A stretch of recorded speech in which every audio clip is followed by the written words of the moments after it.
Hello, welcome to Anointed to Dance TikTok page. My name is Trina, and the purpose of these videos is to assist and help all liturgical dancers as well as liturgical dance ministries in the church improve their gift in dance for God in the church house. Today's topic is going to be studying your craft, and we're going to focus on basic ballet. And I have a special guest here. Her name is Nykisha Banks, and she's a liturgical dancer, director, choreographer, studio owner. She's an author, and I'm going to give the floor to her to introduce herself to you all, and then we'll move on forward with the topic of today. Tell us about yourself. Okay, well, like Mrs. Trina said, my name is Nykisha Banks. I am the owner, artistic director of In the Key of Dance Studio and the founder of In the Key of Dance Performing Arts, Inc. I've been a studio owner. This year will be 3 years. This is year 24 of teaching dance. And I've been pretty much dancing since I was 3 years old. And so the funny story about me dancing was I was the one that cried all the time. So I was the one in the corner playing with my hair and crying all the time for no reason. She dropped me off, I cried. She picked me up, I cried. I'm on the stage, I'm crying. I was the one that was always like this, like on stage. And I was that kid. So the teacher told my mom, you're wasting your money. Just go ahead on and take her, like bye. And then when she's ready to come back, and so literally when I was ready to return is when I returned. And I had to be maybe about like 5 or 6 or something like that. And so, and then I've been dancing ever since. Dance is what I've been doing, no matter after school, weekends. When I got older and started working in corporate America, I was that by day and dance by night. By the time I turned 19, I started teaching. And then I've been teaching ever since. Took a little hiatus when Hurricane Katrina happened, stopped in like 05 and 06 and picked it back up in 07 and have been teaching ever since. The rest is history. Then I ended up opening a dance studio during unfortunately, the height of COVID and been going strong ever since. So here I am. Amen. Praise the Lord. And Nakisha and I met in New Orleans at Franklin Avenue. I was assisting Dr. Tanis Dasher. But I knew you before then.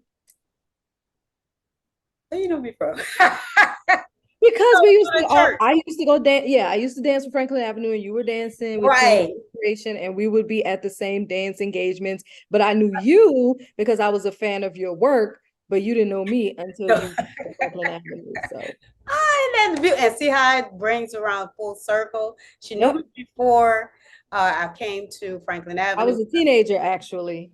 Oh, yes. And it's just full circle. And we've been connected ever since. And Yeah, we both received our certificate in liturgical dance I from did. Dancing in the Spirit International by Dr. Tanis Dasher. That's And right. been a blessing, and it's been a blessing to be able to share with others, and which is what we're doing on today. We're sharing with those of you in TikTok world who are dancing in your ministries, at your individual churches across the globe, and we want to be able to assist you in any way possible. And so today we're going to talk about basic ballet, studying your craft. It's important to learn and understand and know the history of what you do. And that's with any gift, whether you're a singer, dancer, you're a musician, you're a writer, or whatever the area of your interest is. You need to know the history, the background. Some people say, oh, I wasn't born back then, but you still, as a musician and as a singer, you should know Yep. those historical people who paved the way for you, those legends. So same thing with dance. Understand your history, know your history, and let's talk about dance and let's talk about the foundation.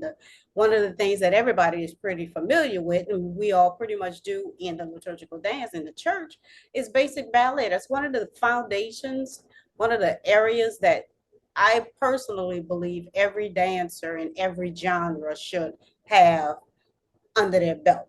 You know, she'll have within, as far as the dance, starting off with their dance vocabulary, should be the beginning of the dance vocabulary. And Yeah. as the Bible says, with all thy getting understanding. So with studying your craft, basic ballet. So uh, Nykisha is a professional in basic in ballet because she teaches ballet. That's, as she stated, that's basically what she's been doing. This really in her. So that's why I invited her in. So Nykisha, share with us the purpose and the value and the benefits of learning ballet, basic ballet. Well, for ballet, ballet is a very good foundation to start with. It teaches you how to hold your body correctly, your feet, your hands, your shoulders, pretty much from head to toe. A lot of people don't understand how chin up and long neck is a good thing opposed to dancing like this. You can't do what you don't know. So you'll find a lot of people dancing like this.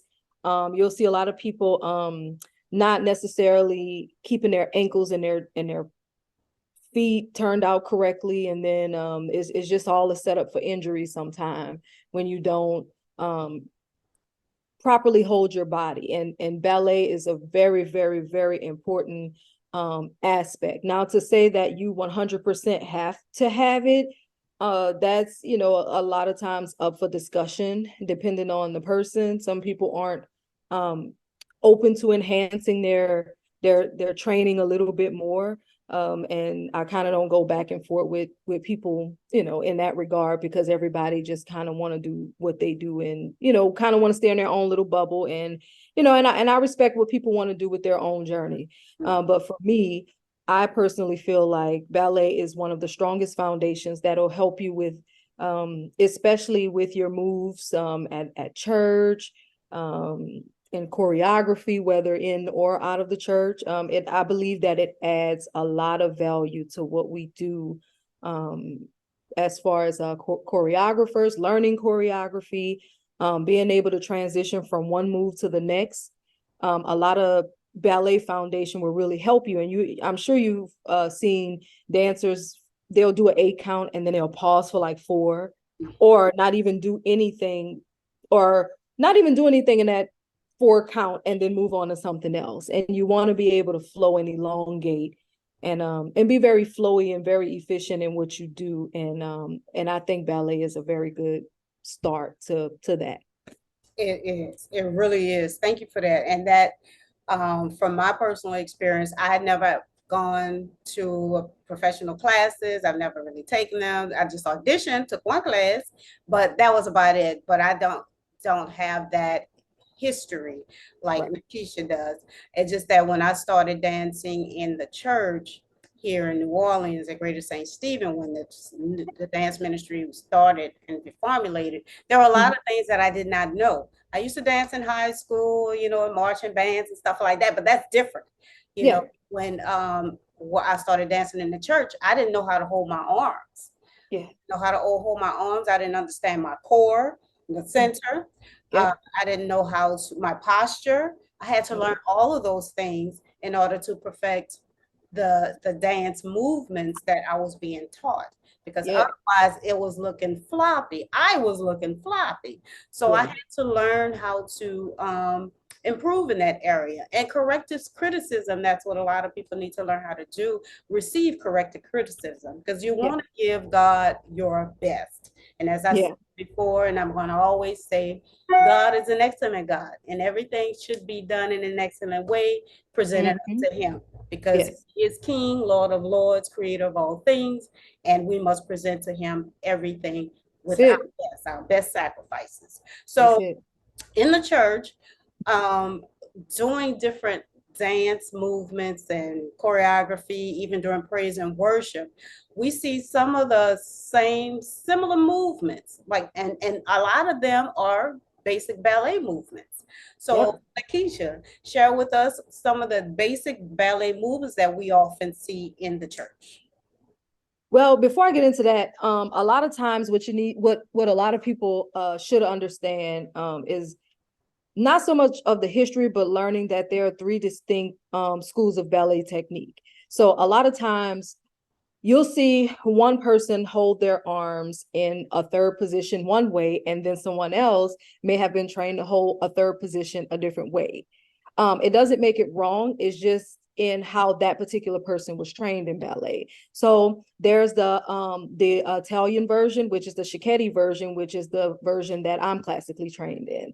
Then there's one that's in French, and then there's the Russian one. And even though they're all pretty much the same as far as like poise and balance and the proper way to hold your body, a lot of the movements could be a little different, i.e. how I was talking about like a third position or a second position or a fourth position. Sometimes if I was taught it one way and I held my arms a certain way, and the teacher said fourth position and you did it a Russian way and I did it an Italian way, and then someone dead in the middle will say, well, I didn't learn it that way at all. Like they don't know what they're doing. So sometimes you have to be educated in the sense of knowing which one you're being trained in. And I think that's real important too, because that'll cancel out a lot of confusion if someone learned it differently, or never learned it at all and then learned it one way and then go somewhere else and you get choreography and they kind of tell you something and then you're confused all over again and you kind of want to give up because you kind of didn't know. So first and foremost, a lot of times it's just knowing which one that you're learning. So education is key. So there are three distinct ones, and there's, like I said, the Italian one, the French one, and the Russian one. And so the one that I can clearly speak on is the Cicchetti version, which is the one that I'm classically trained in. So the basic ones, a lot of times is what we do as far as that is ballet, of course. You know, that's when we point our toes and we hold our arms correctly. A whole bunch of stuff like that. There's also releve, which means to rise. We're getting on our toes, we're lifting. We can do it on one leg, we can do it on both legs, we can do it on our point shoes, or what we call demi point, which is not on point shoes when you're just on your regular feet and you just get on your releve. That's called a demi point. So sometimes you might hear those things interchangeably, like, hey, you know, get on your releve, you know, on point. And then some people are like, well, what's that? Well, that means when you're on point shoes. And if somebody say, okay, get on your demi point, well, what's that? Well, what you mean releve on demi point? That means, you know, just get on your releve and you don't have any point shoes on. As far as, of course, we do arabesque, you know, arabesque, that's usually when you take one foot in front of you, the other one is behind you. You're standing on what we call a supporting leg or a standing leg. That term is used interchangeably. And then you're kind of holding yourself up, like you talked about, you know, core. You're holding that up. A lot of people think of core. They don't think of core at all. They're thinking, okay, well, I'm balancing on one foot and I'm lifting my leg. I should be able to hold myself.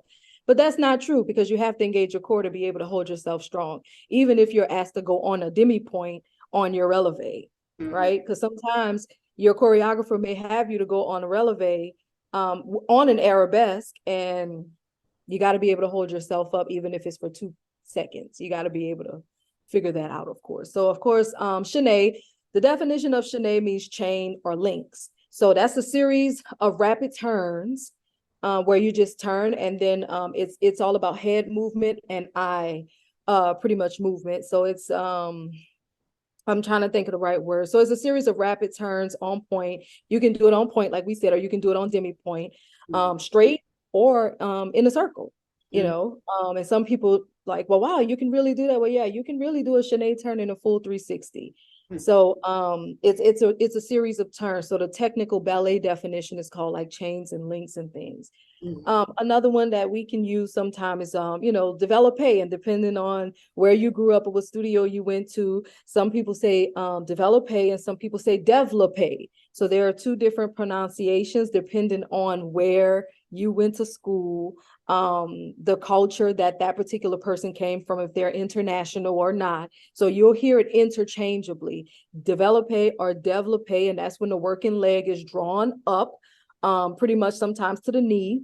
And then the standing or supporting leg that we were talking about, it slowly extends to an open position en l'air, which means in the air. You can do it in a devant, which is front, à la seconde, which is side, or derrière, towards the back. And pretty much a développé is if you're standing in first position and you lift that leg up all the way up to the knee and then you extend it out.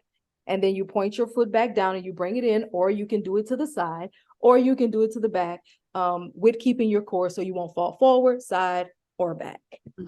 That's a lot of what we hear sometimes, or what we see sometimes. And sometimes what I've learned is a lot of people are learning choreography, but they don't actually know the term of what they're doing. And sometimes that helps.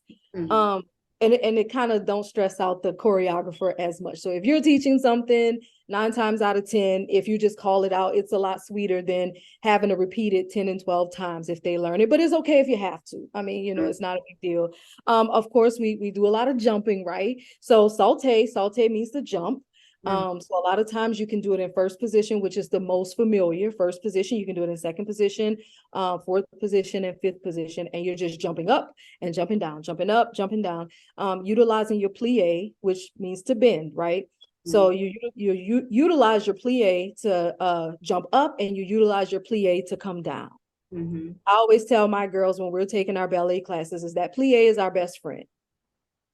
Plie is our best friend, because I always tell them, try to jump on a straight knee. Good luck with that.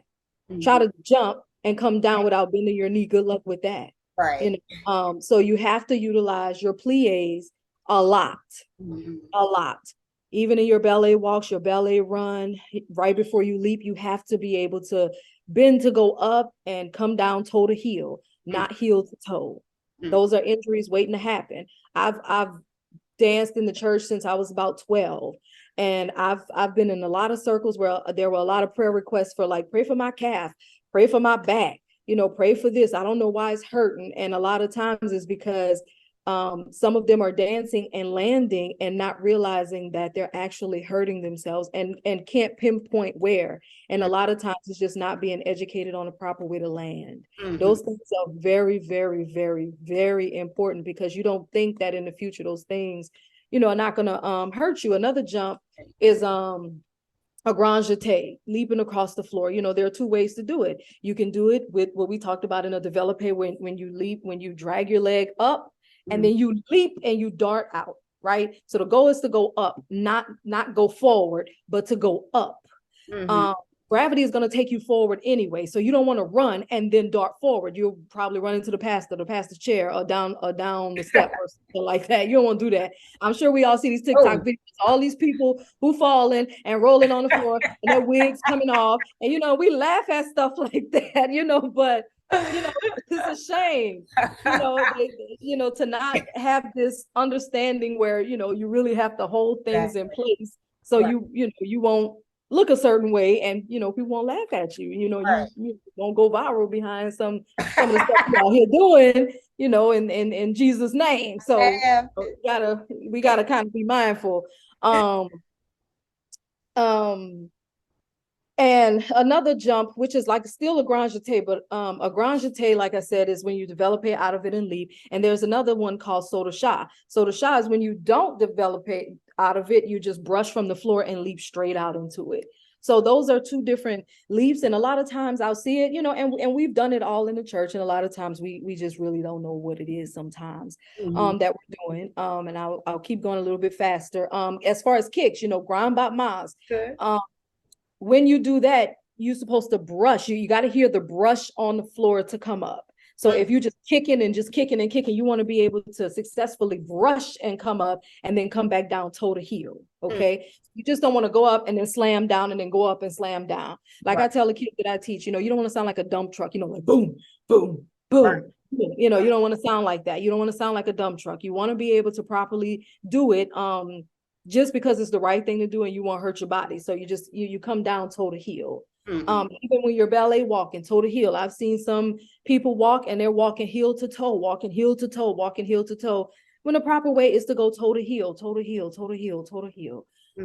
So those are things that a lot of dancers should think about as they move forward. It'll help you look graceful. It'll help you in your transition from one move to the next and still look like you're poised enough for the next move. So you want to be able to, think about things like that.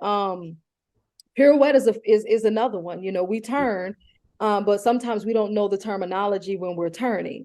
So there are 2 different types of pirouettes that I train the girls in. So one, of course, when you are when you're sitting in a fourth position in a plie, and then you turn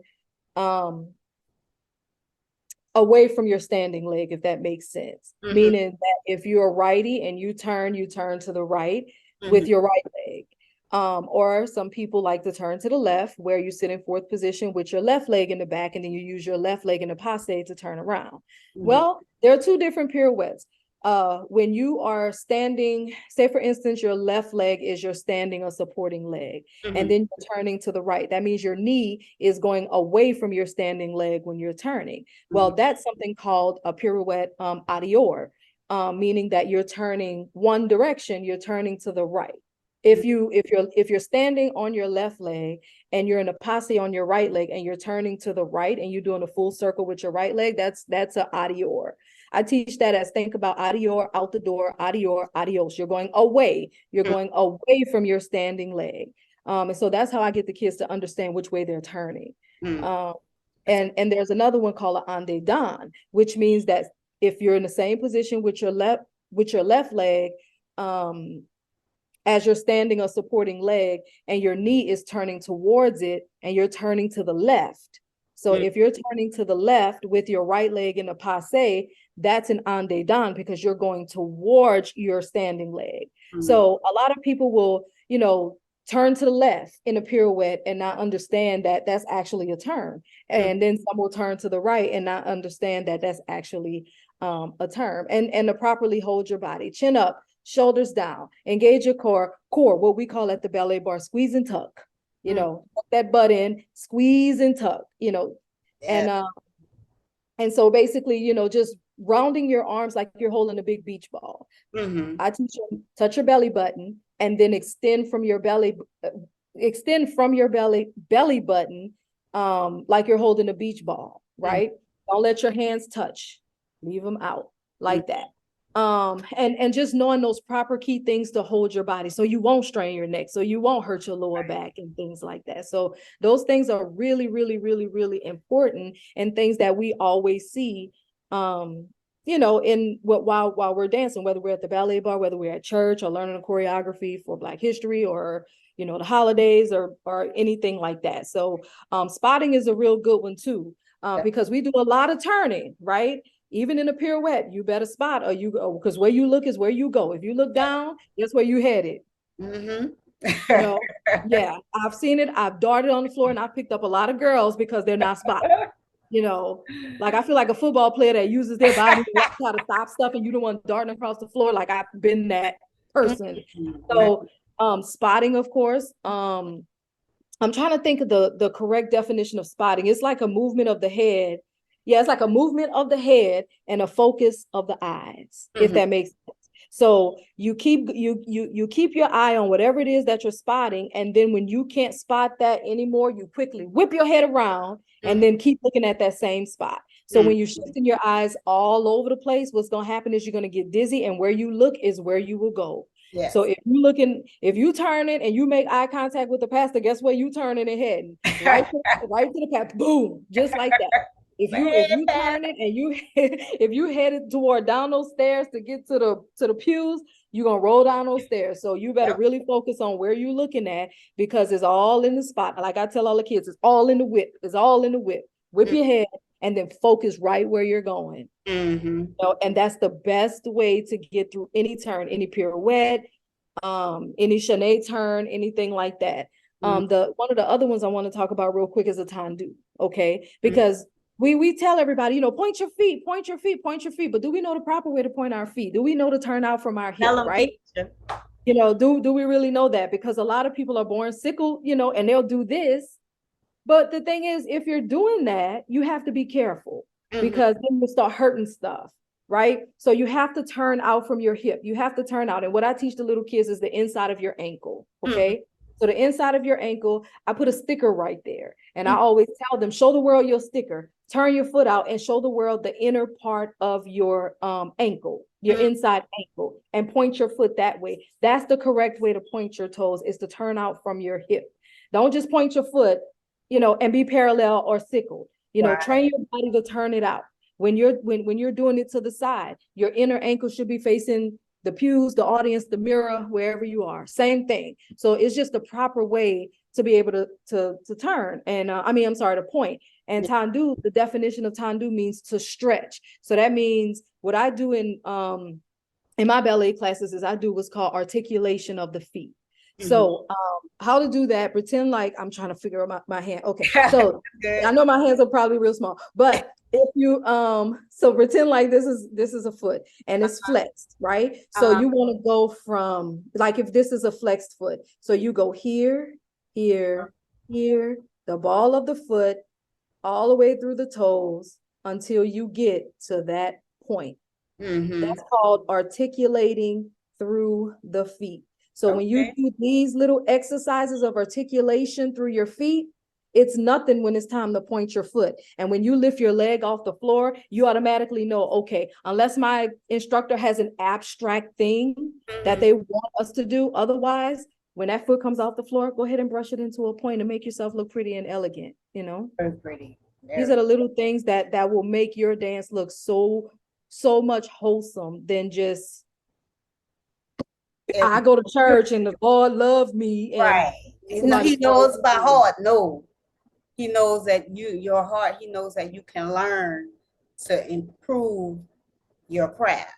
Yep. And this is why, and the purpose of these videos, this tonight and videos to come, to assist you in your dance ministry and helping you improve in your craft so that you can again present to God your best, because he is the best. And why wouldn't you want to, you know? Right. Why wouldn't you? You'll do it for the president of the United States or a king or a prince in another country. You'll do training on your job, even if you didn't feel like it. Exactly. Exactly. So why not give it all to God and give it to the best and learn everything that you need to learn about your craft, about the dance ministry and the different parts of dance, the techniques of dance, and all of the things that Nykisha shared with us. Those are the things I had to learn over time on my own. I studied my craft. I've even gone to YouTube for my personal. That's a good thing, because when I was training, I they didn't have YouTube out there for me. I had to remember and there's so much access out there right now. There's no excuse, and it's free now. Yeah, and it's free. You can go for me back then. Educate yourself. YouTube. You can go to concerts, which Derek Holt, I forget his name. He's having a symphony of dance. He's going on tour. I'm going to see it. Derek Holt, Hough, from So You Think You Can Dance. He's going to symphony tour, go to concerts, dance concerts, even Alvin Ailey and many other different types of dance concerts that you see that's going forward. Just get out there, going to art galleries. Honestly, for me, I'm going to art galleries and I was inspired. I look at certain art pieces and I see dance in it. This little abstract, I see dance in it. So broaden up your minds and open up yourselves and open up your spirit and open up your heart to different ways of improving yourself spiritually, mentally, physically, and in your craft. Because this is will be very, very helpful. There was something else I wanted to mention. I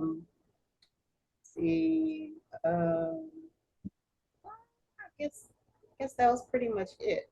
But anything else that you suggest or recommend, in addition to YouTube, going to art galleries, going to dance concerts that you recommend? Yes. Speak on that right quick. So this is a manual and dictionary. It's not very big, right? But there's a ton of information in here. We study from this book. A lot of dance studios study from this particular book. It teaches you pretty much everything you need to know in the world of ballet. And of course, because some of the words are in French, you're not going to know what it is. And even sometimes reading the definition, sometimes it can be a little confusing. But once you read it and have an understanding of it, it's one of the best things ever. And for all of you YouTubers, you can plug it in YouTube, and there are a ton of tutorials out there that could actually help you, that you can go back and keep reading. And it's something that's very informative. A lot of dancers have this walking around in their dance bag. Right. And in addition to that, and Nykisha mentioned about French. That's the terminology. Every word that she was providing, they were basically French origin. Now, Nykisha, in a moment, she's going to show her book. Oh, oh my Now, goodness. again, with all thy getting understanding, and also Bible says, study to show yourself approved. So make sure you educate yourself, know your craft. And so, Keisha, as we close out, I want you to share with everyone how they can reach you as well as purchase your book. So you can reach me. So my website is www.inthekeyofdance.com. You can reach me on Instagram at in underscore the underscore key underscore of underscore and dance. TikTok in the key of dance. Everything, all of my social media handles are in the key of dance. Every last one of them. I am not on Twitter anymore, but I used to be, but I'm not now. I also have a book called A Dancer's Leap into Accountability, which basically speaks about accountability, how to hold ourselves accountable, how to hold other people accountable, when to know to hold yourself, of course, accountable, when to speak up, when you should hold the next person accountable.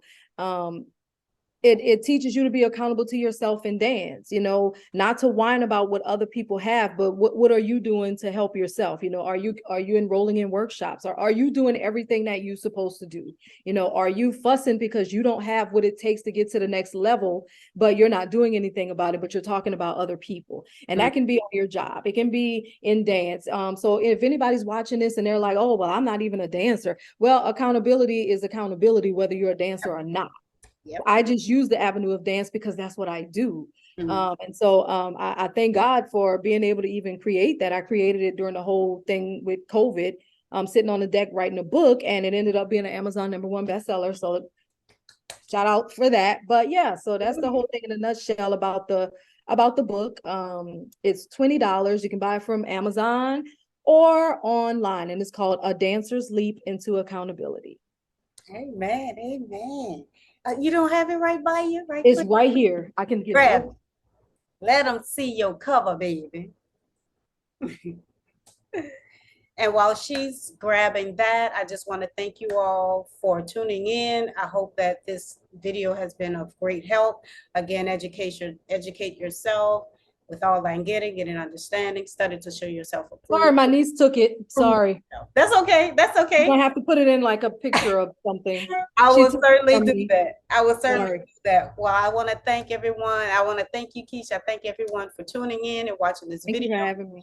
Thank you for coming, Keisha, and sharing your gift and your expertise. Definitely follow her on all social media platforms. Definitely get her book. And next week we are going to talk about interpretive dance. That's the next topic for next week. Oh, that's cool. Interpretive dance. Again, everything that we're doing in the church and you're doing in the church, we've done in the church, dance movements that she shared with us. We do it all. It's just that learning what they mean, learning how to do them properly, and actually learning the terminology. It really, really would help. So continue to study, go to dance concerts, take dance lessons, and go to YouTube. It's free. You can watch it on your phone or what have you. So thanks again. Have a great night, and I'll see you next week. Anointed to Dance.